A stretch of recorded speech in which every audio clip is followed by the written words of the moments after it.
Hi! Hello mga kalasa! Welcome sa Lasang Pilipina. Ngayong araw mga kalasa ay gagawa tayo ng napakasimple at napakadaling salad pero sobra naman ang healthy at napakasarap. Gagawa tayo ng coleslaw. Hihiwain ko muna yung cabbage ng maliliit. Habang ginagawa ko yan mga kalasa, kung bago ka pa lang sa aking channel, welcome! At huwag kalimutan mag-subscribe at i-click ang bell button para sa mga notification. At kung dati ka pa, welcome back at i-follow mo na rin ako sa aking Facebook page Lasang Pilipina. Pagkatapos niyan, ilagay muna natin sa bowl at isunod ko na rin yung carrots.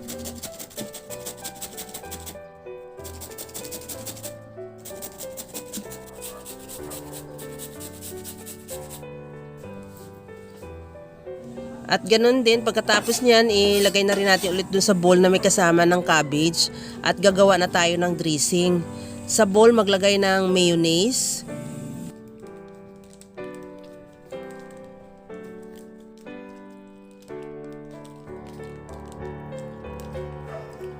Lagyan ko na rin ng asin, paminta, at maglagay din ako ng asukal.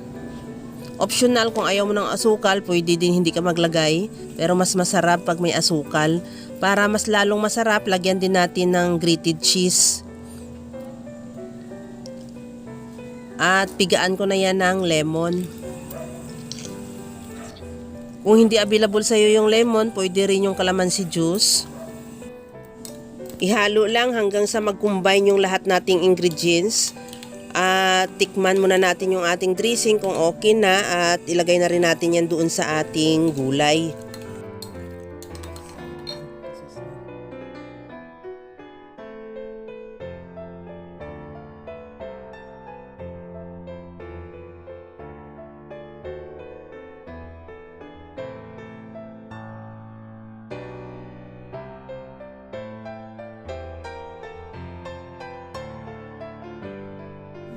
Maglagay na rin ako ng gulay sa ating serving bowl.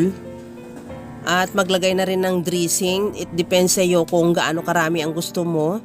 At ready to serve na yan yung ating masarap na coleslaw. Kaya mga kalasa, na kung nagustuhan mo yung ating video, please like na lang at pakishare na rin sa inyong mga friends. At kung bago ka pa lang sa aking channel, subscribe na at i-click mo na rin ang bell button para sa mga notification.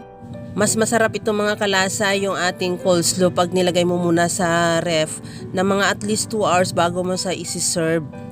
Kaya mga kalasa, gawa ka na rin dahil alam ko kayang-kaya mo rin tong gawin dahil sa sobrang simple niya. At pagdating naman sa mga sangkap niya or ingredients, napakadali lang naman hanapin. Kagaya lang lagi sa sinasabi ko na wala namang hindi marunong magluto basta sa simpleng paraan lang. Hanggang sa muli mga kalasa, thank you for watching. Bye-bye!